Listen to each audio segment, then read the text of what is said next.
आज हम एक बहुत ही गंभीर और जरूरी मुद्दे पर बात करेंगे। एक ऐसा संकट जो भारत के भविष्य के लिए एक बड़ी चुनौती बन चुका है। यह है पानी का संकट।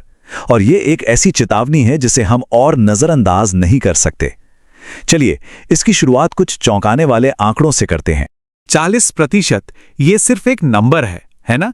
लेकिन ये एक नंबर नहीं बल्कि एक बहुत बड़ी, बहुत गंभीर चेतावनी है। पर सवाल यह है कि इस 40% का असल में मतलब क्या है? इसका मतलब ये है कि साल 2030 तक भारत को जितने पानी की जरूरत होगी, हमारे पास उससे 40% कम पानी होगा। जरा सोचिए, इसका हमारे शहरों, हमारे खेतों और हमारी रोज की जिंदगी पर क्या असर पड़ेगा? ये सीधे सीधे हमारे आने वाले कल से जुड़ा सवाल है। और यही वजह है कि हम कह सकते हैं कि हम सचमुच एक टिक टिक करती घड़ी के साथ दौड़ लगा रहे हैं। पानी जो जिंदगी का आधार है, अब खुद एक बेहद नाजुक मोड़ पर आ खड़ा हुआ है। पर सवाल यह है कि हम इस हाल में पहुंचे कैसे?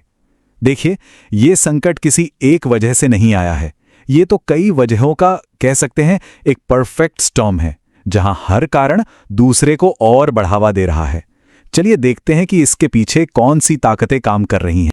तो शुरुआत होती है हमारी आबादी से। 140 करोड़ से ज्यादा लोग। जाहिर है, पानी के सीमित संसाधनों पर दबाव तो लगातार बढ़ेगा ही। और इस बढ़ती आबादी की जरूरतें पूरी करने के लिए हम कर क्या रहे हैं? हम जमीन के नीचे का पानी खींच रहे हैं, और इतना खींच रहे हैं कि आज भारत दुनिया में ग्राउंड वाटर का सबसे बड़ा यूजर बन गया है। हम अपनी धरती को अंदर से सुखाते जा रहे हैं। लेकिन बात सिर्फ आबादी की नहीं है। इसके पीछे कई और वजहें भी हैं जो एक साथ काम कर रही हैं। तेजी से फैलते हमारे शहर, खेती के लिए पानी का बेहिसाब इस्तेमाल, इंडस्ट्रीज की बढ़ती मांग, फिर क्लाइमेट चेंज का असर तो है ही, जिससे मौसम का कोई भरोसा नहीं रहा, और इन सब के ऊपर फैला हुआ प्रदूषण और पानी का बेहद खराब मैनेजमेंट, ये सब मिलकर इस प्रॉब्लम को और भी बड़ा बना रहे हैं। इस पूरी प्रॉब्लम की जड़ को अगर एक लाइन में समझना हो तो वो ये है, हमारे जो भूमिगत पानी के भंडार हैं, यानी एक्वेफर्स, वो जितनी तेजी से कुदरती तौर पर भरते हैं ना, हम उससे कई ज्यादा तेजी से उन्हें खाली कर रहे हैं। ये बिल्कुल उस बैंक अकाउंट जैसा है जिसमें आप जमा कम कर रहे हैं और निकाल ज्यादा रहे हैं। नतीजा, अकाउंट खाली। और जब मैंने खराब मैनेजमेंट की बात की, तो इसका एक जीता जागता उदाहरण ये है। हमारे शहरों में पाइपलाइनों से ही 20 से 40% तक पानी, सोचिए 20 to 40% पानी लीक होकर बर्बाद हो जाता है। ये वो पानी है जो साफ होकर घरों तक पहुंचने से पहले ही रास्ते में खो जाता है। तो सवाल ये उठता है कि इतना सारा पानी आखिर जा कहां रहा है? अगर हमें इस पहेली को सुलझाना है तो हमें उस एक हिस्से पर फोकस करना होगा जहां पानी का सबसे ज्यादा इस्तेमाल होता है।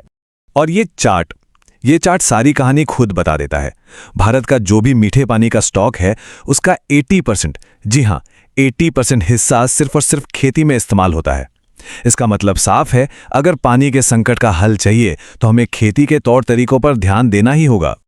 और देखिए, प्रॉब्लम सिर्फ ये नहीं है कि खेती में ज्यादा पानी लगता है, प्रॉब्लम ये भी है कि हम उसे इस्तेमाल कैसे करते हैं।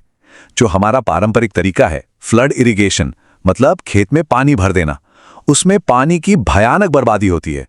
जबकि इसके मुकाबले में ड्रिप इरिगेशन जैसी मॉडर्न तकनीकें हैं जो बूंद बूंद करके पानी सीधा पौधों की जड़ों तक पहुंचाती हैं। इससे पानी की जबरदस्त बचत हो सकती है। और विडंबना तो देखिए, पंजाब और महाराष्ट्र जैसे राज्य जहां पहले से ही पानी की कमी है, वहां हम चावल और गन्ने जैसी फसलें उगा रहे हैं जिन्हें बहुत ज्यादा पानी चाहिए। ये तो वैसा ही हुआ जैसे आग बुझाने के बजाय उस पर और पेट्रोल डालना। नतीजा ये हो रहा है कि भूजल का स्तर लगातार नीचे और नीचे गिरता जा रहा है। लेकिन इतनी सारी चुनौतियों के बाद भी ऐसा नहीं है कि सब कुछ खत्म हो गया है। उम्मीद अब भी बाकी है। तो अब प्रॉब्लम से हटकर चलिए सॉल्यूशंस की बात करते हैं। एक ऐसा रास्ता है जो हमें पानी से सुरक्षित भविष्य की ओर ले जा सकता है। इसके लिए हमें एक साथ कई मोर्चों पर काम करना होगा। पहला, खेती में पानी बचाने वाली टेक्नोलॉजी को अपनाना। दूसरा, बारिश के पानी को बचाना और उससे ग्राउंड वाटर को रिचार्ज करना। तीसरा, गंदे पानी को साफ करके उसे दोबारा इस्तेमाल लायक बनाना। चौथा, प्रदूषण को लेकर सख्त नियम लागू करना। और पांचवा, और शायद सबसे जरूरी, पानी को लेकर हम सबकी सोच और आदतों में बदलाव लाना। तो हमने प्रॉब्लम समझी, उसके कारण देखें और समाधानों पर भी बात की। पर इन सबके बावजूद असली और सबसे बड़ी चुनौती क्या है? और ये हमें इस चर्चा के आखिरी और सबसे बड़े सवाल पर लाकर खड़ा कर देता है।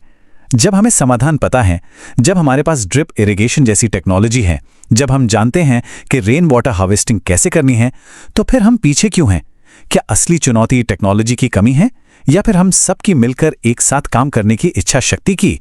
इस पर सोचना बहुत जरूरी है।